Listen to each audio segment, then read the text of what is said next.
Alrighty, everybody. If that worked, everybody seen and heard the intro. If you didn't see and hear the intro, and all you did was see us sitting around here looking like goofballs and looking around and acting like nothing was going on, then it didn't work right again.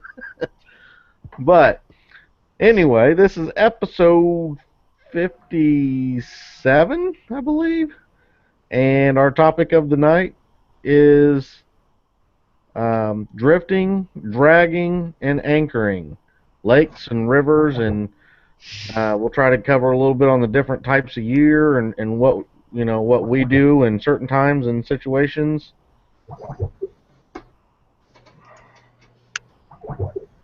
So, is everybody? Can they hear us and everything, or it didn't work? Okay, it didn't work again. So I apologize. Did you see anything, or did you not hear it, or what was the problem? I didn't see or hear any of it. Well, all you seen was us looking like goofballs. Thanks. You're the man. Only goofball was Lyle. That's what he Thanks, Brian. said. Why, thank you. All right, so I guess it's going back to the screen share and doing it that way. So I apologize. Anyway, Lyle will go ahead and start singing the song for you while he's doing that. Right. So anyway, I hope everybody had a good week. I'm not gonna lie, I fell behind. I'm doing the Indianapolis Boat Sport and Travel Show this week, and I have not had a chance to put everybody's name together for the drawing this week. So while Chuck and Lyle are talking to you, I'm gonna be getting that ready to give away for the kids picture contest that I said. So Chuck, if you want to go ahead and kick it off and start talking about the subject, go ahead and head for it. Okay. On on drifting, uh, I guess it depends on what part of the country you're from. It has different meanings. From what I see, most guys on the East Coast call drifting is what I call dragging, and it's real confusing when you're communicating people over Facebook and asking them how they do this and that. They're just so used to saying drifting. Um, and then they show me a Sante Cooper rig and with a float on the leader and all this. That I kind of know that what they mean is dragging. Um, so a lot of times if everybody gets on the same sheet of music, I won't be as confused. But I haven't got into dragging very much. I've been out about 3 times. The past few times I've been out, I did a little bit of dragging. I'm starting to get the floats and the stuff you need, and I've had the drift socks for a while, but I've been using them for different things. So most of the time, I still do the controlled drifting, but I believe dragging is really going to pay off after I get to experimenting with it. There's a lot of conditions where you get out and the with the wind and stuff. There's no way you can anchor properly. Um, it depends on the current with the wind direction if you're able to drift properly, controlled drift. So dragging on some flats with some drift socks and stuff. It perfectly makes sense to me. The past couple times I've been out, I haven't done really good at it, but I believe that it's gonna get better as I learn how to do it. On the lakes versus rivers and the anchoring versus drifting. Um, Mostly, when I fish rivers, I like fishing rivers a whole lot better because it's not there's not as much area to cover to me. Pretty much you don't have you may have a few sloughs here and there. When you go in and get your bait, they may be 3 or 4 foot deep. The ones I usually go in. Um, but you don't have all the flats that you got to go, try to locate fish in and all that. It pretty much, you've just got a channel edge on each side, and you've got the main channel out in the middle. Um, it's a lot easier fishing for me. Most of the time when I'm on the river, there's good enough current, unless it's a river part of a lake, which is directly below a dam, which the form of the lake is still skinny water. It's not opening up yet. I still consider that pretty much river fishing if the power company is giving me current. But when I'm out fishing regular rivers that I'm not having to rely on the power company to give me current, um, pretty much I like, um, doing small anchorings. I'll go anchor somewhere for 15 minutes, um, and then, move 100 yards down the river, find me another spot, anchor again, move down a little bit further, anchor again. Um, you not having all that area to cover trying to find fish, it's a lot easier for me. On lakes, um, that's where drifting really pays off for me, and I really like doing it because it seems like that you can use drifting to go find the fish. You don't have to wait on them to come to you like you do when you're anchoring. It's not as boring because you're always raising your lines up, watching depths, trying to stay on the right contour lines. Flicking back and forth from your 2D sonar to your side imaging. You're trying to locate structure. You may be marking structure for later on, um, or you may want to make another pass, get on a different contour line, which moves by a piece of structure that you've already marked. Um, it makes it more exciting, especially if you're keeping a hand rod in the boat on, doing a little bit of hand jigging also while you're, um, doing your regular control drifting. Since I've got the iPilot has really, that's about the best tool that I have now. Um, Drifting. If I come up on, some pretty good action, I start getting some hits on some rods and stuff. It seems to help if I go ahead and spot lock on them. Um, you know, they're used to, feeding with the bait moving with the current. Usually if they see a bait stop, that probably looks unnatural to them because they're used to seeing everything going by at one speed. Um, I've actually got into fish before and started getting bites while I was drifting, and have spot locked on them and didn't get a bite at all while I was sitting on them, and then took the spot lock off, started drifting again, and they started hitting again. So um, I guess it just depends on, the speed of the current, what they're looking for. If it just don't, that's probably what they're not concentrating on. That they're looking at, they're trying to use their senses on stuff that's moving by them because that's what they're used to feeding on. But most of the time in lakes, I don't like anchoring down unless it's winter time. The water temperature is under, you know, 45, 50 degrees, and I find some good structure that's holding fish, a good ledge, some good logs, trees, something that's the fish are holding tight to. Then I'll anchor down on them on the lake and fish on them. But usually, I never anchor down on the lake unless it's wintertime. Um, on rivers, I do like to drift on rivers a lot, and it's really a lot of fun. Um, Most of the time, you're having to use your trolling motor to, when you're control drifting, to actually slow you down instead of setting the pace for you. And you can actually, um, stay on a certain contour line while you're using your trolling motor to slow you down, and staying on your preferred line that you're wanting to fish also. And that's about that's about it for me. What you got, Lyle?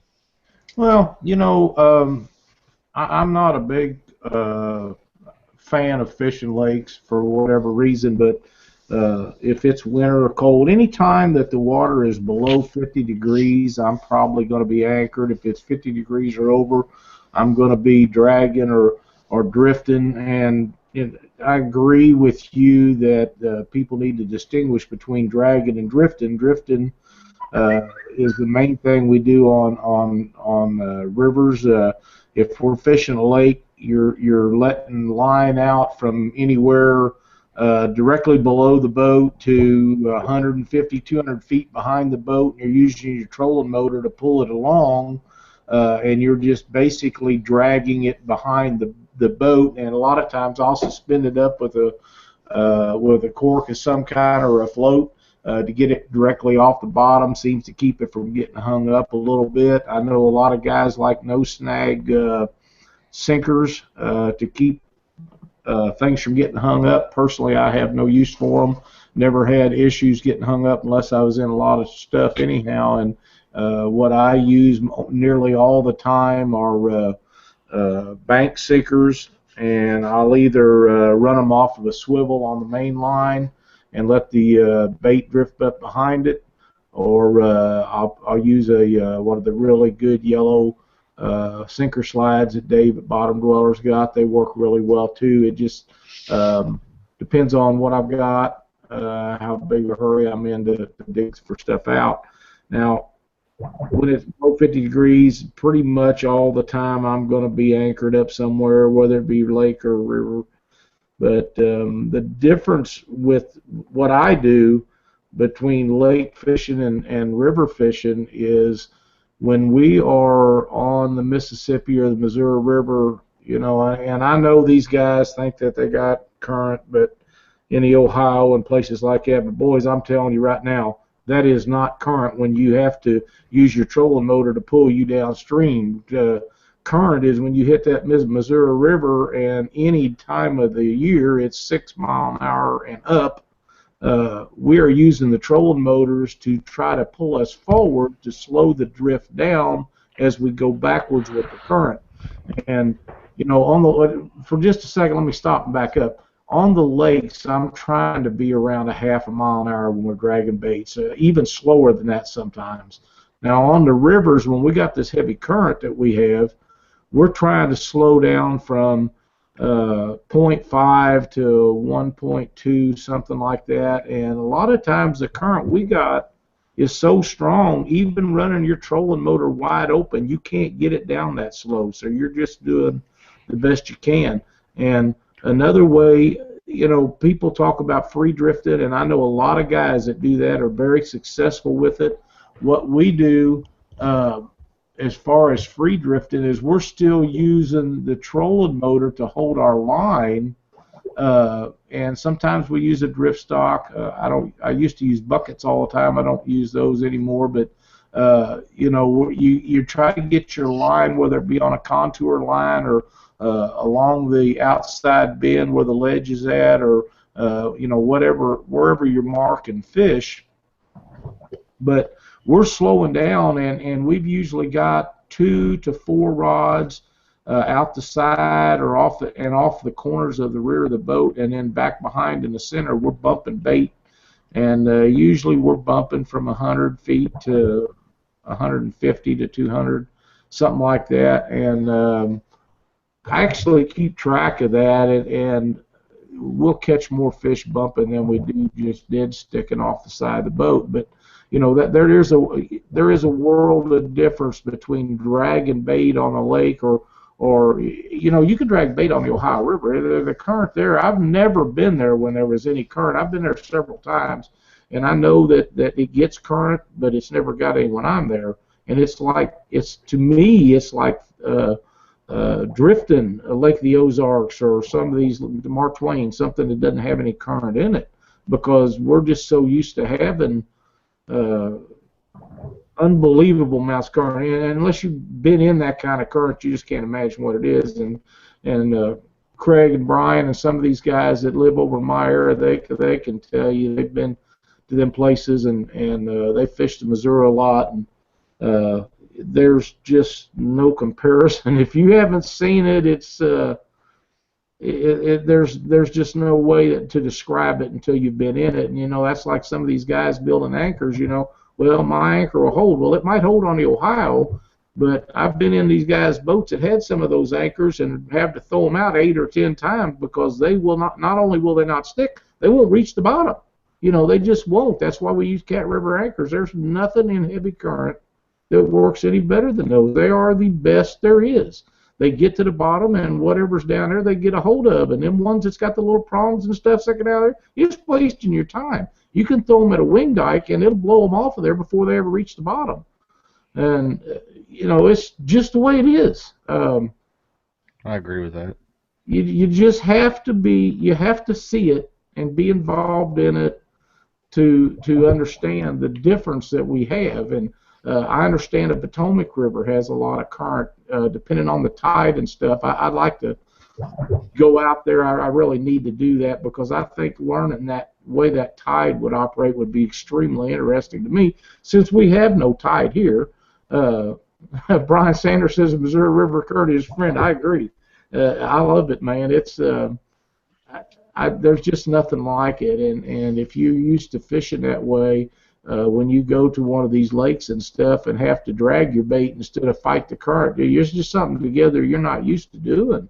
And that's kind of where we're at. But there is a world of difference between dragging and drifting. And like I say, our thing is we bump bait along the bottom behind the boat and run dead sticks out the side. And you get down to St. Louis sometime when it's really on, your bites will be very close to the same, whether you're bumping or whether you're dead sticking. And other times when the bite's a little off, one way will produce more bites than the other. And with any of that stuff, a lot of the things that makes a lot of difference will be your rigs, the size of your baits. One day it doesn't make any difference. You're using whole skipjack or shad, and the next day they want a certain size or they want it rigged a certain way, and it just all that plays into effect. And what you have to do is figure out on each day what's working. If you're anchoring and it's cold weather, and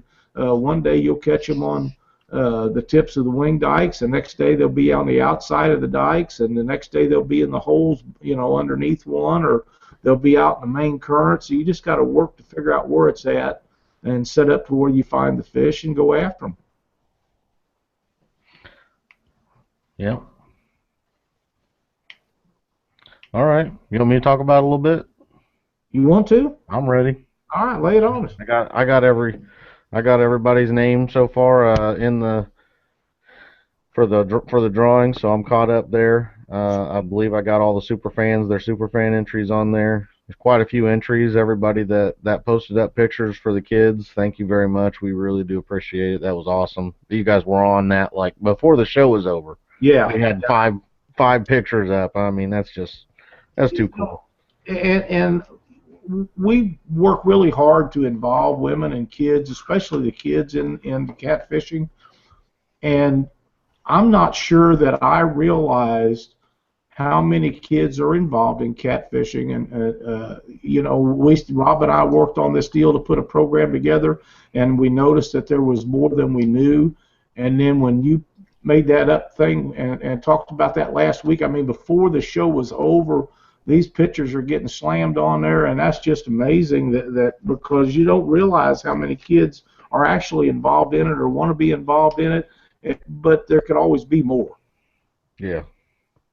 And that's what we do too. We try to get people to take their kids out, and it's not that they might not, have not wanted to do it. They just might not even thought about it. They might thought, they don't want to go out with me, and now we start talking about it. You show them, if they show their kids that other kids are out there doing it, then that might get them involved in it too. It might show that that their other kids are having fun with it. But well, Yeah, and you don't have to just take one child out with you. You can take two of them out, and if the fish aren't biting, they can sit there in the boat and play their video games or Yeah. whatever it is that they talk about. They'll still have a good time. It's just keep them busy. If the fish ain't biting, and they'll still want to go. I just noticed that Aaron Willie posted on here that he's fished up this way, and that it's way crazy, and it is. If you're not used to it, uh, it can humble you a little bit or catch you off guard if you're not used to. And he also said that you seem to not see the Ohio River gets some current, dang it. I know it does, but it He's never fished has it when at, I'm there. I know, but he's fished at 4 and 5 miles an hour. I've been on it at like 3.5, 4 mile an hour, and that kind of, I mean, a lot of times, no, it ain't cranking that fast, but it does get some current to it. So don't let the Ohio River fool you. You get out on that body of water, you better respect it. When I Uh, was there last year at the Monsters, was the most current I've ever seen on that river. yeah. And I was surprised. I really was, because, like I say, every time I ever been on it up until then, it's like a lake. But a lot of that is just me, because I don't fish anything that don't have 4, 5, 8, 9 mile an hour current all the time, And uh, but I'm 11 miles from the Mississippi River. It's really hard for me not to fish that baby. It really is. And the Missouri River is one of the hardest rivers to learn how to fish and be successful consistently at. And you got guys like Brian and Craig and Andrew Little that are very good at it. Troy lives over Columbia. Them guys are bad on that Missouri River. They've got it going on, and they're very successful. But it's a horse of a different color, even compared to the Mississippi. The Missouri doesn't have any dams on it from, what is it, South Dakota down, so it's just kind of wild, free flowing, other than the wing dikes. And now that they've decided not to maintain those any longer, as soon as they blow out or deteriorate away, it'll be like the old West days on it. It's going to get back to where it was at. And some of the sandbars that a lot of us fish and catch fish off of for a long time, some of those will either get bigger or they'll disappear in the flooded time. So we're looking forward to some stuff in the next 20 years or so. So even though they don't need to generate power, they usually they're usually letting the current go by the dams to keep the flood control steady and all that good stuff. Well, the dams on the Mississippi River, there are some that do generate power, but most of them are for flood control. What about the Missouri? The Missouri, as far as I know, and to my knowledge, and I may be wrong about this, and I'm sure if I am, somebody will correct me on here, but there is a couple of lakes that are dammed up way up north, and they are for water supply for some big communities up there. And once that is past there is no more dams. And my understanding, if I remember correctly, from South Dakota to where it dumps into the Mississippi down here in St. Louis, there is no dams of any kind from South Dakota down. So it's the longest stretch of any major water river that I'm aware of that doesn't have any dams in it to control it. And it really does get wild. It really does. Yeah, that's the Ohio River. It is like the Tennessee River. Um, you have to rely on the dams to give you current, unless there's heavy flood conditions, on upriver somewhere where they have to release water, Right. and try to keep everything level. Yeah. Now, when the floods hit on the Mississippi, they just open them all up because they're trying to get it to pass through as quickly as they can, so it doesn't do any more damage than it does. But they still slow it down some. The dams, even though they're running wide open, a lot of times in flood conditions, it's not as fast on the Mississippi as it is in Missouri, and some of that may be due to the fact that it's really, really wide in a lot of areas. You get up around Keokuk, Iowa, it's way, way wide up there. They got a big old wide dam that goes across there. Really pretty up there, but it's slower current because it's so wide, and you get down to where it pinches at certain areas like around right above the Clarksville Dam or a Saberton Dam. It really gets to rocking through there because it's not nearly as wide, and but there's areas when the Mississippi is over a mile wide, and there's other areas where it's not like that. But where it's not wide, it's really, really deep too. Okay, so the Lake of the Ozarks, is that river that's on the Lake of the Ozarks, is that a river that's coming off of the Missouri, or does it feed out of the Lake of the Ozarks into the Missouri? The river that the Truman Lake and Lake of the Ozarks on is the Osage River, and it comes out of Kansas and runs up, and they dammed it off and made Truman Lake, and then on the other side of the dam they dammed it off at Bagnall there at Highway 54 and made Lake of the Ozarks, and then it runs from there on down, and right below Jefferson City it dumps into the Missouri River there and then on into the Mississippi. Okay, so that river right there don't have the heavy flows as the Missouri does. No, but you know, in the springtime or a lot of times in the summer too, one of my if I'm going to fish a lake and I'm just going to go out to go fishing, a lot of times I'll head to Truman Lake. I dearly love Truman Lake because of the Osage River runs through it, and there's almost always current in it. And when I say current, I'm talking about a mile and a half an hour or better. You know, it's really a really cool place to fish down there. And, you know, there's other rivers that run into the Osage, the Sac, and some others that make that to what it is. But Truman seems to always have a little bit of current in it, like the Ozarks most of the time. Now, not always. It depends on if they're running water through the dam or not. That it will not have current unless they got the dams generating or they're trying to lower the levels or whatever. But that Osage River is a really, really good place to fish if you want to catch some quality fish. And with the new regulations that we've got in place for Truman and Lake Ozarks, those regulations on the 34-inch rule and the slot limit, that applies on every tributary that goes into those two lakes. So the Sac River, the Osage River, all those are affected by that, and you're only allowed 2 over 34 per day per person. You can keep, I believe it's up to 10 unders and none in the slot limit, and that is going to make that such a, you know, it's going to be a Wheeler Lake in 10 years if people will just leave it alone and let it go. And they have a lot of tourist attractions down there, and people come from miles and miles to fish those two lakes.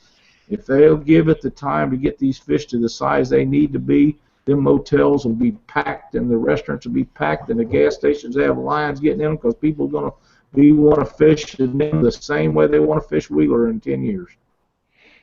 Yeah, I heard that. Scott said he said the Wabash River is the longest. It's the Wabash River in Indiana. It's the longest undammed river east of the Mississippi. Cool. So, and I believe it has one dam at the Huntington Reservoir that I talk about all the time where I fish for my channel cats.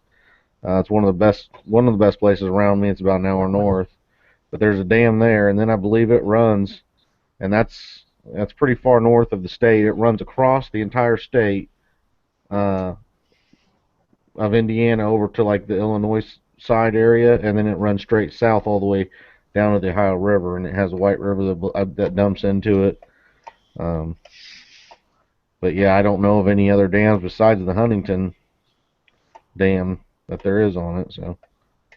And that's the longest undammed river east of the Mississippi. Yep. According to Scott Wiseman. So if this fact is incorrect, you send him your hate mail.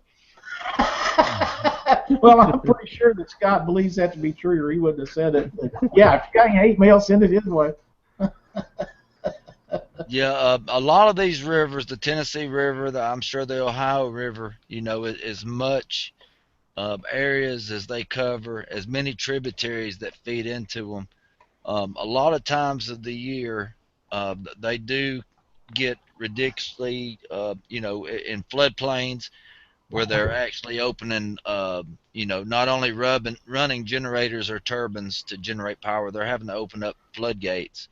And I've seen, Gunnersville Dam, Wheeler Dam, and Pickwick Dam just flowing wide open. Um, didn't get in a boat, and I mean that's about how it looked. Even on the lake, the current was running so steady through the lake. It's almost like being in the main river. And by being in that lake, you can actually tell where the main channel is. The way that current runs through those real big lakes. When you get to Gunnersville Lake and you're crossing 431 Bridge, I mean it looks so big you think you're crossing down. I mean, it's just big, massive. But the river channel is probably 50 yards across. And if you get out there in the boat, the flats on each side of it, they have a little bit of current. But if you fish in that flat and then you move on over in that river channel and you cast that line out, um, and then all of a sudden your line just comes up, and it's just about on top of the water behind the boat. That's why when I fish these lakes and stuff, I actually, and I'm concentrating on the river channel, and I set my depth finder for the safety on 30 foot or 45 foot or however, whatever the depth is, and try to omit the, the flats and any of the backwater. And I concentrate on that lake being a river. And that way I can actually see deeper tributaries coming in, and where they're hitting the main channels of the that's running through the lakes and stuff. And by using my depth on my charts in that way, that really helps me, when I'm fishing and trying to find fish, um, especially in the spring and fall. Uh, just setting your depth at 30 foot. Whatever the depths are on them channels, and just pretend like those flats and stuff aren't there. If they're running that current really good, because those fish are going to be in that channel, feeding, because that they know they can get food in that channel.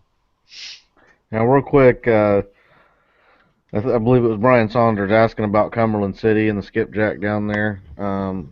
Being at the booth this week, I talked to might have been Josh Worth, I believe he was. I think I talked to him on Sunday, or no, might even been Saturday, and he was there Friday night maybe. And the last report that I heard about Cumberland City was that the water was up a lot. It was muddy, and it was pretty hard. They were pretty hard to catch. Um, yeah, and that pretty much the water was, it had been cooler and everything, but with as up as it was and as muddy as it was, they were difficult, and so That's the same thing I heard today. so yep. I figured I'd let you guys know that I did hear that. Um, before I start talking about my experiences on drifting, anchoring, dragging, and all that stuff, I want to go ahead and do this drawing for the kids' pictures and stuff. And if you win, please get with me or get with Rob or however you do it, and get the hoodie or whatever for the kid. That's what we were wanting. So I mean, if your picture was with a nephew or something or somebody that isn't going to wear it, I guess you can get yourself one. But for the most part, we wanted this to be a kids kind of uh, contest. So get the kid size and get something for the kids. I don't know exactly how many entrants we had, but here I'm gonna copy everything, and I'm gonna do my screen share, and I think we're gonna do it this way again. We're gonna go. All right.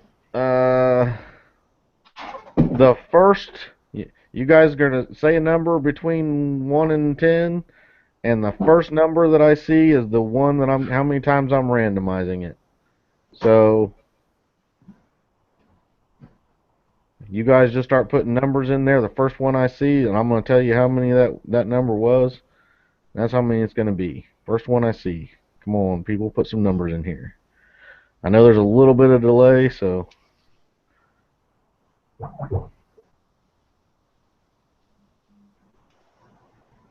Yeah, Glenda. Besides Chuck Davidson. Hey, I waited 5 minutes, man.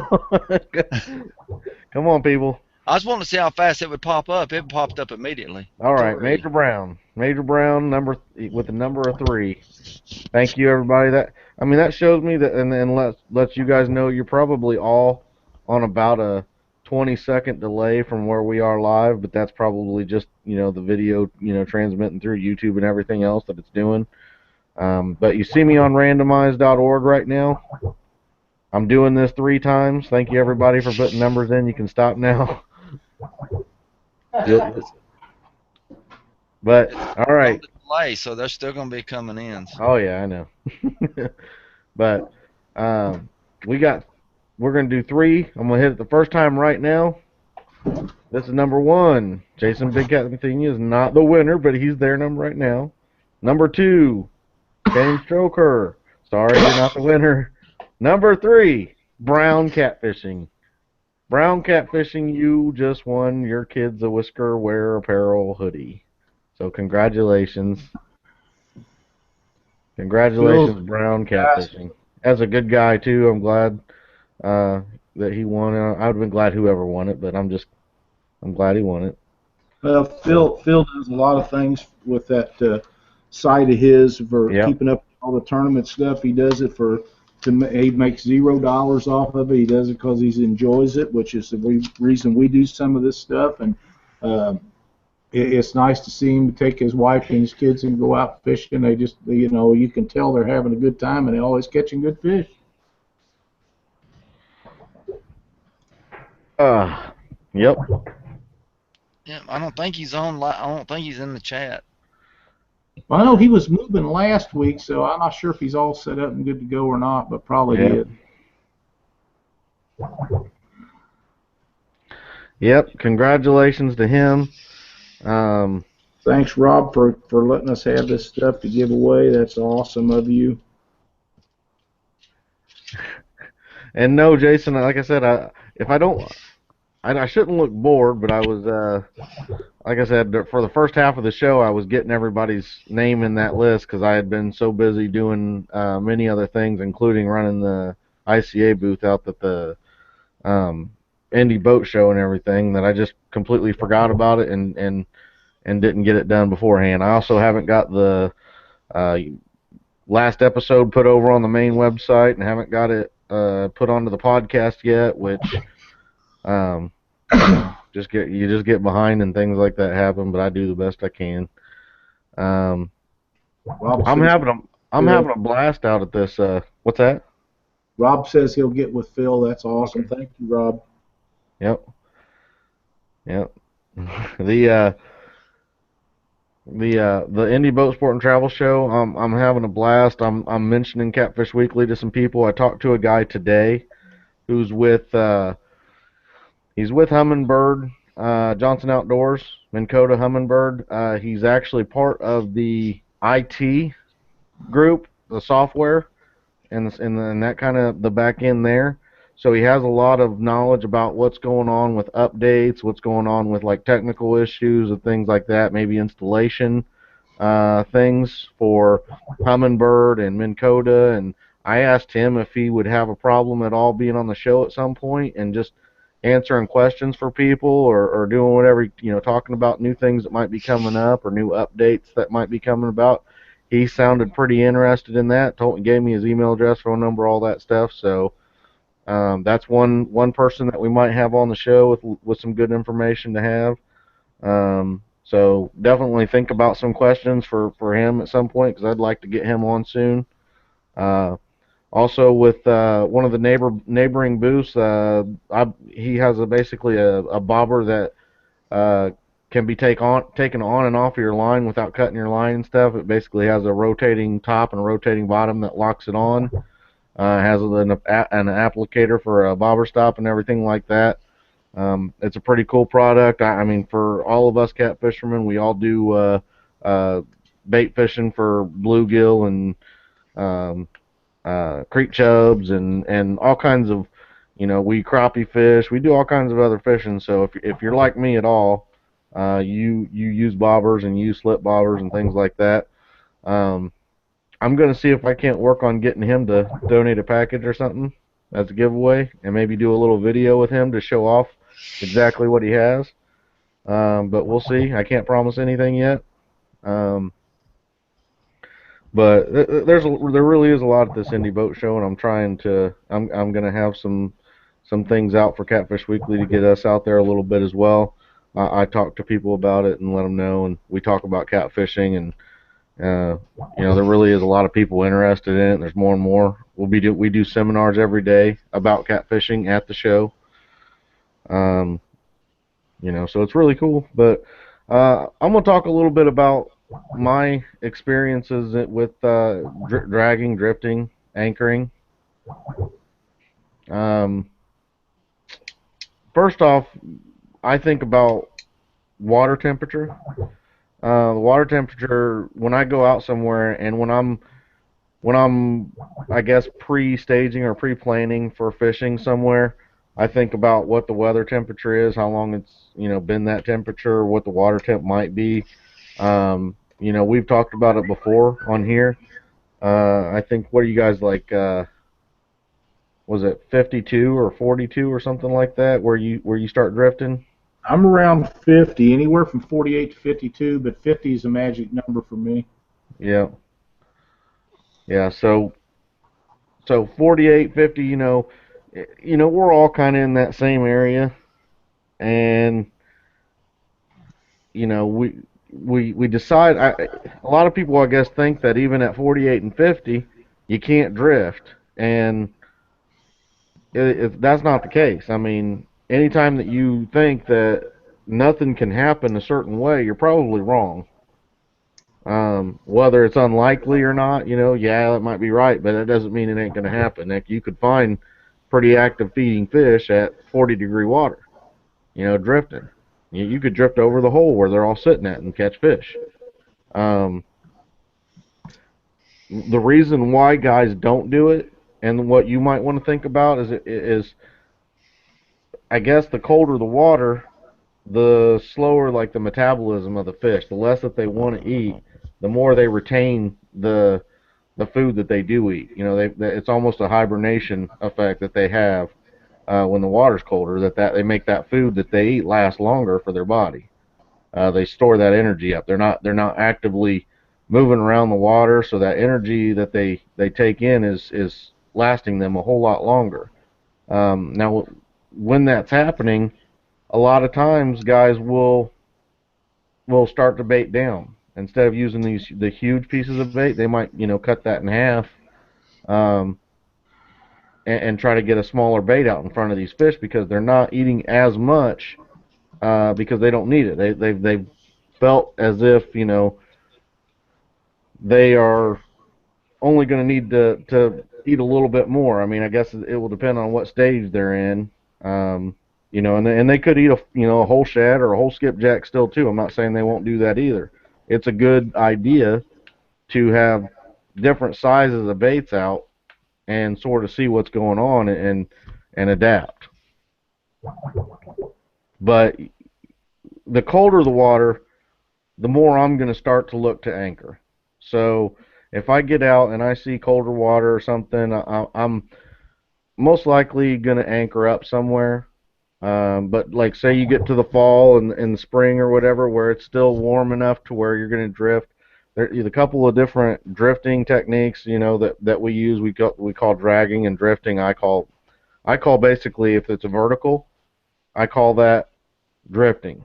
If I throw rods off the back and I'm pulling them around with my trolling motor and stuff like that, that's dragging.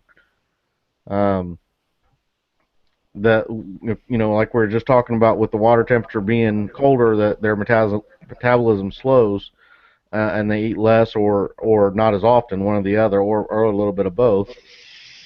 When it's warmer, these fish are actively searching for food and looking for stuff, and they're burning a lot of calories or energy looking for this food, so they're going to eat more often. And the guys who are drifting in tournaments are normally catching more fish because of the fact they're covering more water. And when these fish are on the move, you're finding these active feeding fish faster. I mean, instead of just having your bait sitting in one spot, finding active fish. Whereas if you know a lake and you might know a channel that they travel a lot, that might be still a good time to anchor. If you know that area is traveled well by active feeding fish, it's not you have to do it. If you know the body of water, you can adjust the dragging, drifting, anchoring method that most guys use to do what is right. Because there's the Huntington Lake that I fish a lot.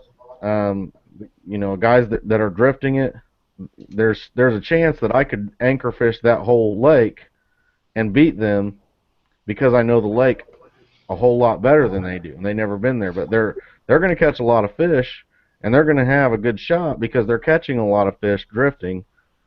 But there's places there where I feel more comfortable, or it's more possible to anchor than it is to drag. It's just not possible to drag in certain areas of that lake, some small coves and things like that, where you really can't drag or drift, or really shallow areas, things like that you can't turn around in or something.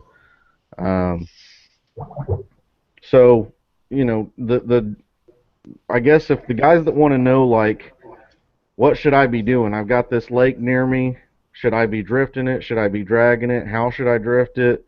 Um, that's where you have to be your time on the water. You know that lake. You should know where bait is. If you know where bait is, that's a good place to start. Find the bait, and then start looking in that roundabout area where you would think fish should be at. If it's a good enough, open enough area, if you don't have like tons of trees and tons of hang-ups, start drifting the area. You can do a vertical drift on a lake. You can use your trolling motor to pull you around that way.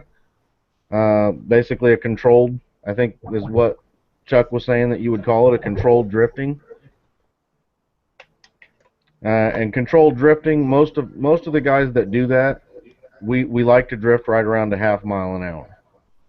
Between a half mile an hour, a little, we're talking plus or minus, sometimes 0.3 mile an hour, sometimes 0.6 mile an hour, sometimes 0.8 mile an hour. Depending on what you're seeing. You might notice that if you pick up the speed, one notch, you start getting more fish, and it really can be just the fact that it's moving just a little bit faster, and they want that presentation that little bit faster. But the drifting, another thing you want to think about when controlled drifting with trolling motors, like a lot of the guys now are using the iPilots, the iPilot remotes and the iPilot trolling motors. One thing you want to think about doing is using your trolling motor to bring you up and down off of ledges. If you have the lake or something that's not going to get you hung up in the way that it's not going to be too frustrating or whatever. Normally, when you like say you do a zigzag pattern up and down off of a ledge, a lot of times that, for me, the drop off of the ledge, when you're pulling that bait down and it's coming off of that ledge, that either right off the drop or right at the bottom of it, but right in that area, that triggers a lot of the strikes. For whatever reason, fish like to hang right on the ledge area, right where it starts to drop down. Uh, or they'll hang, right near the bottom of that ledge. I mean, just somewhere in that ledge area, they'll hang on it. And when they see something come over the top of it and just start to come down, it's a bait fish mentality that's coming towards them or something, and they just attack it, and that's you get a lot of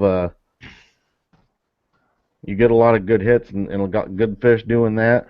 If they have like follow the contour with humminbird, which is great. You can do that too. That you can actually find a ledge that isn't a complete, like a super fast drop off. It doesn't go from 4 foot to 40 foot in less than 10 feet or something.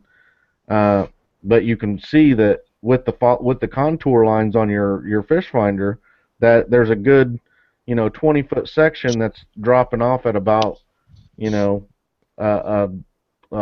I don't know, a foot every foot or so, and it's just got a slight drop.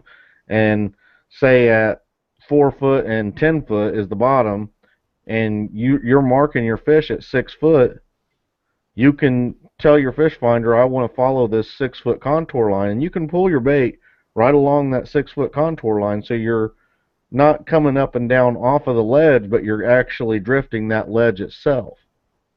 So I mean, you can go about it two different ways if you have the ability. The follow the contour, I believe only works with the link. I'm not positive on that. I think so. I'm kind of going off of my memory right now. But the iPilot link, where it links your trolling motor to your fish finder, and that tells it, I want my trolling motor to follow that depth line. And I've used that before, and I've done pretty good with it. And I'm, still new technology. It's still something that I'm, learning and working with. And when I get my new Onyx and Ulterra and everything, I'll, have so much more to learn. But I'll definitely be doing videos, and I'll be sharing with you guys on here what I'm seeing and let you see what I'm doing. But that's a little bit about, for the time of year, what I do. And lakes and rivers. I don't, for river systems, I don't drag very much. I have heard of guys that do. For river systems, I tend to either anchor or vertical drift, one or the other. There's also back bouncing. If you guys have not heard of back bouncing, it's when you have a lot of current, like what Lyle was talking about. Did either of you guys talk about back bouncing at all? Loud touched on it just a tad. Just a little bit. Okay. Well, yeah. If you have a lot of current, the idea of it is that you're anchored up. You anchor up like below a dam or somewhere where you got a good amount of current. You take your rod and you hook your bait on it. You probably start out with like an ounce of weight, maybe. That's not back bouncing. No? That's slipping. What's that? That's slipping. You're just slipping the bait down the river as you're anchored. Back bouncing is when you're drifting backwards and you're bouncing that behind you as you're moving. As you're moving? Yep. You're just back bouncing. What you're talking about is just slipping the bait. There's a lot of guys that do that. Very, very good way to do it, but that's not back bouncing. That's not what you would consider back bouncing. I don't consider that. That's slipping the bait down the current stream as you're sitting there anchored up. Yeah, I've been under the impression at least some guys consider that back bouncing. They may call it that, but James Patterson is one of the most successful guys in the world at doing that. He takes people out on guided fishing trips. Been doing it for 100 years, I guess. He's a real nice old guy. And he'll sit there and he'll let them sit for a minute, and he'll pick them up and he'll let some line out and bounce it along down through there, and he'll set it in a rod holder and he'll go get the next one and do that. And he is extremely successful. It's a deadly way to catch fish. Yeah. But to back bouncing, when you got a hand rod in your hand and you're bouncing it along as you're drifting backwards down that river, and you're just letting it bounce off the bottom as you slip down through there, going backwards with the current, trolling motors trying to slow you down, and you got that bait 150 to 200 feet behind you, and the bait gets to the fish long before any noise or vibration or anything does, and when it hits them, there is no question you got a fish on, because the only time that you'll get a bite doing that is if they're really aggressive, and they'll try to jerk that bumping rod out of your hand, and the fight is on. Yeah, the Major Brown said, when he asked on the chat, he said, when drifting, do you always try to keep lines straight down, or should they lean with the current? Most guys, you haven't, like, I like to drift even in the Ohio River with not a lot of current. I'll put 8 and 10 ounces on to make sure my line is straight down. That's right. Straight down is, it's just so much easier for when, and especially what he's talking about, the leaning with the current, is when you start to slow your boat down slower than the current, it will pull your lines out behind the boat. So to counteract that, you need more weight to keep your line straight down. And then to keep it straight down, you might have to have 8 ounces on, you might have to have 10 ounces on, whatever it is. But that, if you're letting it go off to the back of the boat there, I mean, it's still going to slow it down. It's just, it's going to be harder to, it might be harder to recognize that you got a fish on. You deal with tangles and things like that easier. So most guys, it's going to be straight down.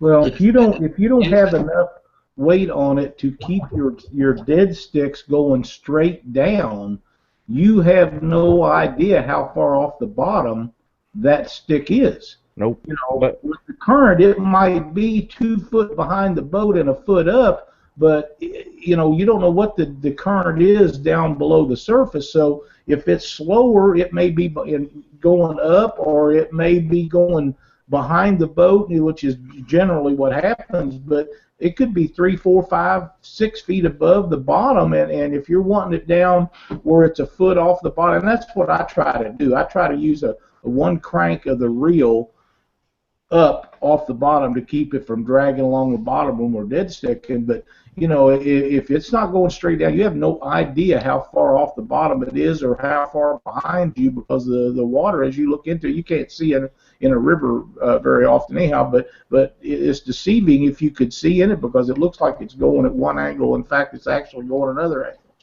Right. It's important. I try to make sure every rod has the exact same weight, because even if you try to stagger them and you put your heaviest weights up current and then your lightest weights down current, it never fails. There's going to be a place that you see that you're going to want to turn your boat around and maneuver your boat over, maybe take a different contour line. Maybe you want to circle a hump one more time where you've seen a bunch of fish. If you don't have the exact same weights, I try to use 8 ounces unless there's really rough current. Even if the water's perfectly calm, I'll use 8 ounces anyway. And for another thing, if boats pass you and make big wakes, it helps your rods flex a little better, have a little bit better bounce and all. But if you ever try to fish with somebody, you take somebody fishing and you got one side of the boat, you got your 8 ounces out, and they're fishing out the other side, and they got a 3 on this one, a 4 on this one. The one on the back of the boat, they're trying to flip free line with one, and you try to maneuver that boat a little bit. Stuff get tangled up in a hurry. Well, I took a guy out and we fished the Ohio River on a day where it was booking at 2.5, 3 mile an hour, and Lyle, shut up. You guys are hilarious, man. It was booking at 3 mile an hour for us, okay? It was booking, and I had told him, I was like, I got 10 ounces on to keep, 10 or 12 ounces on, whatever. No, actually, it might have been 16 ounces. I threw 8 ounces on or something to keep me straight down. And he was trying to do with 5 or 6 ounce sinkers, and it was a guy um, out of California, and we were drifting the Ohio River, and he only had 6 ounces on, and his line was just, I mean, basically just pulled way off behind the boat. And like Lyle said, we have no idea how high it was in the water. And about the time I said, well, all right, well, we're about done. Let's get done and start heading back. He went to start reeling that thing in, and he had about a 15-pound blue on that fish or on that line that was way off the back out there. Um, so the things that you might not think would work, they can work. That whatever he did, he caught fish, and I didn't. It wasn't a huge fish, but it was a blue, and it might have been because that bait was moving faster than mine was. Who knows? But that's just don't be afraid to try something. I mean, if you see something that the crappie guy is doing that you think could work for catfishing, and you haven't heard anybody doing it, give it a shot. I'll tell you right now, if you guys really want to learn how to drift on a lake, watch some of these shows that are on from what these walleye guys do up on the Great Lakes. I'm telling you, the stuff they use will work for catfishing. I've incorporated a lot of that kind of stuff into that, and those guys have been doing it for years. They're extremely successful. It's just a different kind of bait. We're not using plugs and jigs and minnows and stuff like that. We're using cut bait and half a skipjack or whatever. But if it works like they do it, it will work for catfishing. I'm telling you, it does. Aaron Wheatley says in Kentucky, they anchor, they drift, they walk, they bounce, they drag. So what he's basically saying is they catch fish down there, boys. Yeah, you can use the planer boards too if you want to, spread your presentation out more. I've got some. Get you a couple planer boards, put out the back corners of the boat.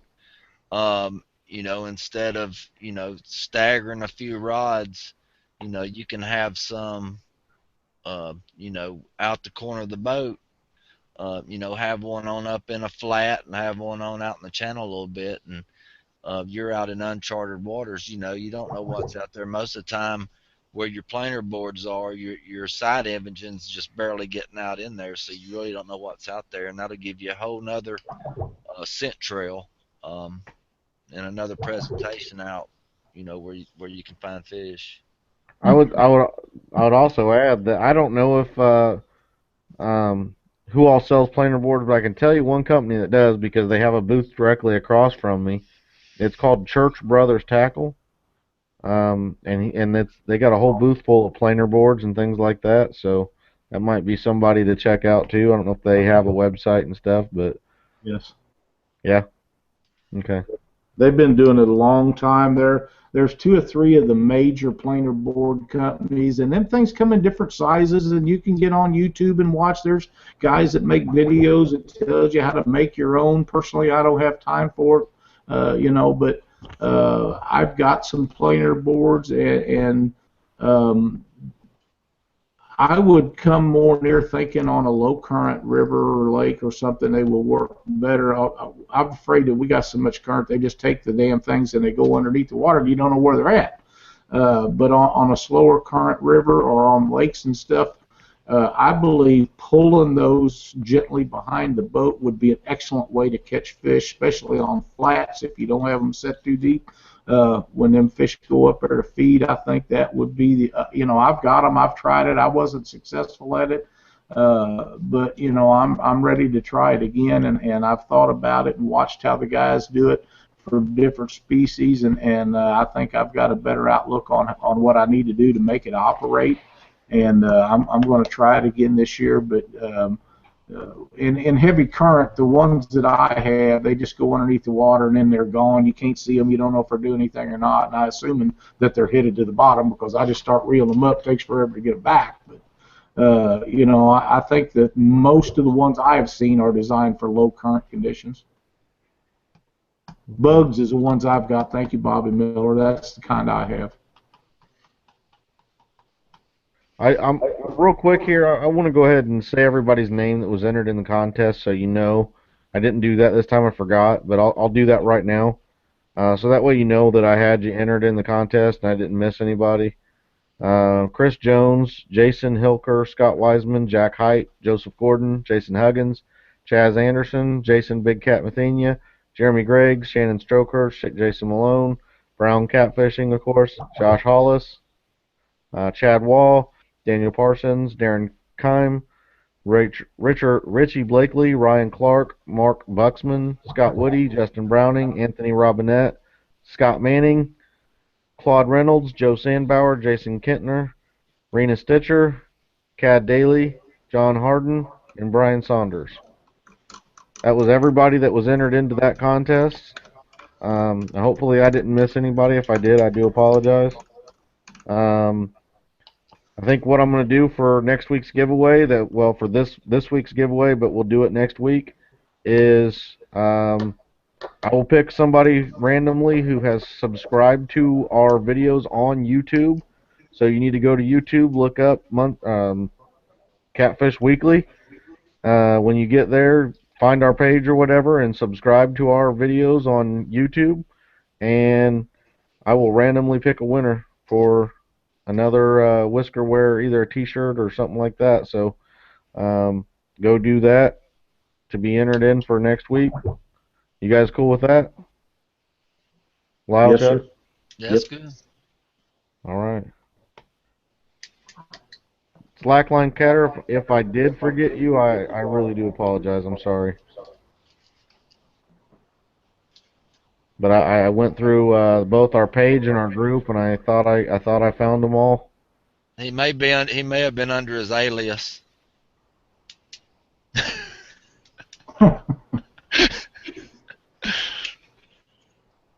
But well, I think we got it for tonight.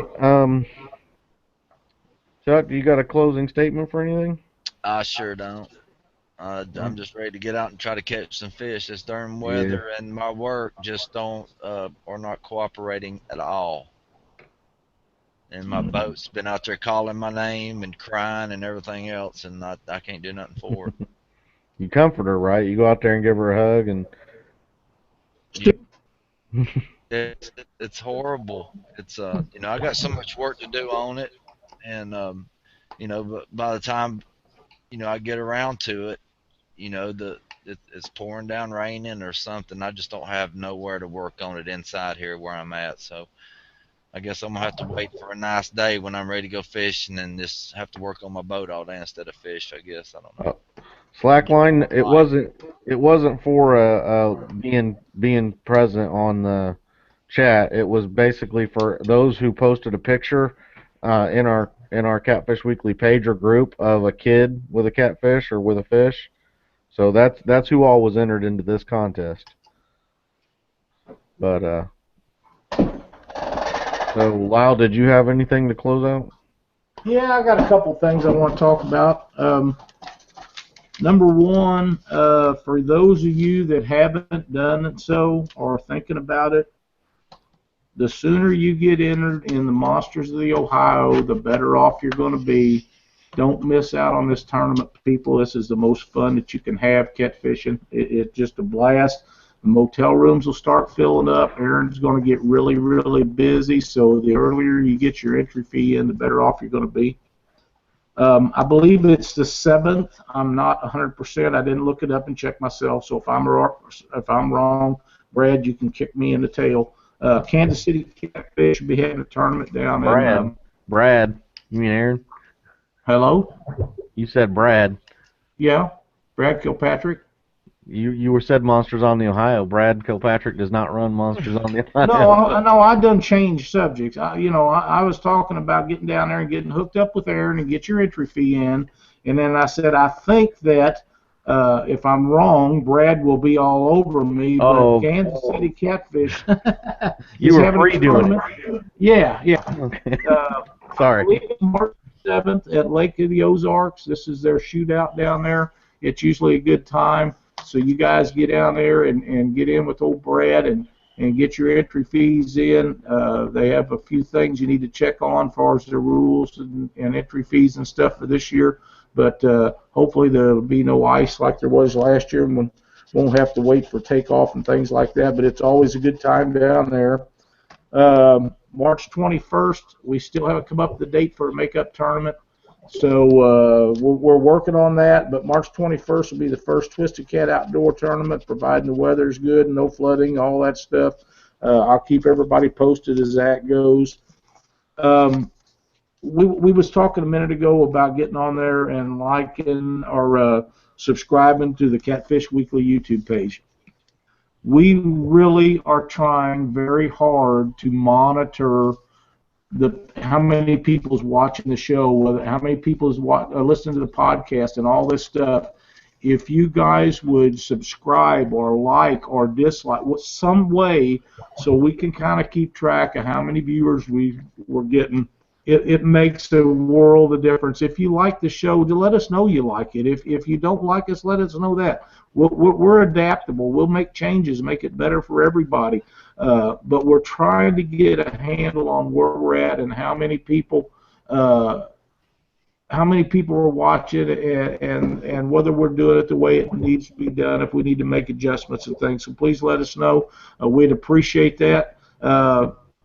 I really need to get out and go fishing. It's just so cold. I think it was 7 this morning. We was going to try to hold our makeup tournament this weekend, but it's not even going to be above freezing this Saturday. So I just don't see how we can safely do that. I don't want anybody getting hurt, and that's the way it'll be. And I'll visit with Alex on that a day or two, but it's just not looking real good, and we'll try to figure out something so we can get that tournament in at a later date. I think that's all I got, Chris. All right. I do know there was a few new people or new names that I've seen in the chat tonight. Thank you for the new people, and welcome to Catfish Weekly Chat and the Catfish Weekly Show. If it was the first time joining the chat, hopefully you participated a little bit, or you seen that it's a good time in here. I think we had quite a few people on again tonight. It's really awesome that it's getting bigger every single week, that we see that the chat numbers are getting larger and larger and more people joining. Just so you guys know, the Bay Catfish Advocate on the website there, that button there, you can click on it, take you there. Just let them know about what what you feel about what they're doing over there. Basically, trying to exterminate the catfish over there. Tell them that's not cool. You're not down for that. All that kind of stuff. You ain't picking up what he's putting down. Whatever you need to say. But just go do that for them. They need everybody in the world's help. Whoever will do it, I'm sure that it'd be very, very much appreciated by the catfish supporters over there. So, Monsters, yeah, Aaron Wheatley, Monsters on the Ohio, 9th and the 10th of October. Already 59 boats paid, not just registered, paid. Almost 60 boats paid. Where's that? And we're talking 59 boats already paid for Monsters on the Ohio. That's just awesome. Yeah, and we're talking 8 months away, 7 months away, something right around 7.5 months. I'm not paying too early this year because I launched, I think, 39th last year, and I had about another 100 boats come by me, and that wasn't very fun. Hey, not to change the subject or get offline or anything on that, but how many is there? Aaron, please let us know. Is there an unlimited amount of boats that you'll take for this tournament? Yeah, I've talked to him a little bit. I do think he has a cap of 160, or I don't know what it was, but like somewhere where it will get difficult. But I could be wrong. He'll say something on here. Yeah, I'll let you guys know. This is so much fun going down there. It really is, and we'll try to do a show or something down there. But it is a lot of fun, and some of the absolutely the best catfishermen in the United States will be at that tournament. I mean, if you want to compete against the best there is, then that, you know, and there's great catfishermen all over. I mean, there really is. But that is the one tournament that gets them all. Yeah. Yeah. Yeah. Welcome, Ray. He said his first time in, he enjoyed it, and thanks. So no, thank you, man. Thank you very much for coming and watching the show. Um, Trey S, you know, welcome to you as well. I think you're somebody new. I'm not positive. If you're not, I'm sorry. Um, Also, you know, closing out for me, the like I said, I'm out at the Indy Boat Sport and Travel Show. I'm in the Champions Pavilion at booth 304. If you look up on the banners, you'll see all the row aisles. There'll be like 200, 300, 400. I'll be in the row 300. Um, Also, this Friday, the 27th, I believe it's 2 or 3 p.m. I'll Uh, I think it's 2 p.m. I'm going to go with 2 p.m. right now. I believe 2 p.m. at Friday the 27th. I'll be doing the seminar there at the Indy Boat Sport and Travel Show. They got the big giant bass tank behind me, and they got the bleachers and all kinds of seats out there, and it's a pretty cool little setup. But I'll be talking probably competitive catfishing or catfishing electronics or something along that lines. I don't know for sure yet. But I'll be out there doing that then. Throughout the week, I should be at the booth just about every day, all day long from opening. I believe they open from 11 a.m. and they're open till about 7 p.m. or 8 p.m. most of the days. So if you want to come by and talk some catfishing, we also have a raffle that we're doing out there. It gets you in for like I think we have a Kuma reel, or it might not be a Kuma, I'm sorry. I want to say a pinnacle reel. It's a pinnacle reel. We got like a 6-foot cast net. It's about a $40 cast net. The reel's about a $60 reel. We do have a $60 tournament entry fee for the ICA. We have a couple memberships that we're giving away, $25 memberships. So there's like 5 prizes, and we're doing the tickets for like $1 a piece and 6 for $5. And if you want to come out and get in for that, you can do that. We have like a video there. We've got all kinds of information about some of the tournaments and things like that. But yeah, there's a lot of stuff out there. There's a lot of gear. There's a lot of guides and things like that. So, and a lot of boats out there. Unfortunately, not a lot of catfish boats, but there's some boats out there. They have a bunch of crest liners, but no intruder. But they got a lot of stuff out there. A lot of RVs, a lot of stuff to look at, a lot of stuff to keep you entertained for a while. So besides that, Hey, Chuck or Chris. Yep. Aaron Wheatley says they have room for over 200 boats at the Monsters of Ohio. Okay. Now, that will be using 2 different ramps, which is perfectly fine with everybody. The way they've redone that new ramp just up from the boat ramp there in town, it is extremely nice, and everything's good to go. If we can get 200 people at that tournament, I do believe that would be one of the biggest tournaments, probably the biggest tournament ever. And 200 of the best catfishermen in the United States, my God, that'd be a blast. Yep. Absolutely. There, Yeah. 200, I believe Aaron would have to figure out a new place to have the captain's meeting because it's pretty packed at 120 or whatever we had last year. Yeah. But, you know, it'd be a good problem to have. We also have a thing, and I'm sorry, I just noticed this was on a message to us on Facebook. The Indiana Natural Resource Commission is having a meeting coming up.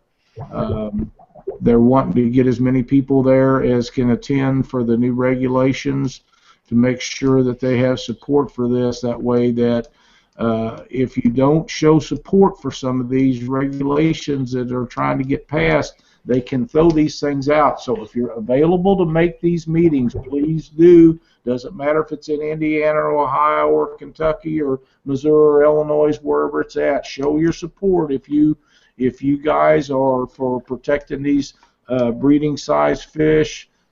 Please do that. and let's try to get some of this stuff done. Absolutely. Yeah, the Indiana DNR and stuff. I've talked to some of them. Um, I've talked to them today and in the past few days at the travel show. They're out there. They got quite a few guys out there. I've talked to them about a few different things, but yeah, the regulations, the things that the ICCA are trying to get done out there. The inland waters, some more inland water protection. That the Wabash, the white. We were talking about the Wabash earlier, being the one of the longest undammed river east of the Mississippi. I fished that in the ICA, and again, it's for a small river. You think the Ohio River small or whatever, or not? I mean, has a ton of fish. You look at a river like the Wabash or the White, which is just really tiny compared to the Ohio River, and you go up and down that river and you see all the commercial nets that we see on them. Yeah, it's disheartening. I mean, it really is. They're very heavily commercially fished as well, for big blue catfish, for flatheads, and again, it's for the pay lake industry. That's the main source of them now. The new breed of commercial fishermen is supplying these fish from our natural waterways to these pay lakes to live for 3 years. So, or 3 years, 3 months. They wish they could get yeah. 3 months is a good long lifespan at a pay lake. So, It would be. That's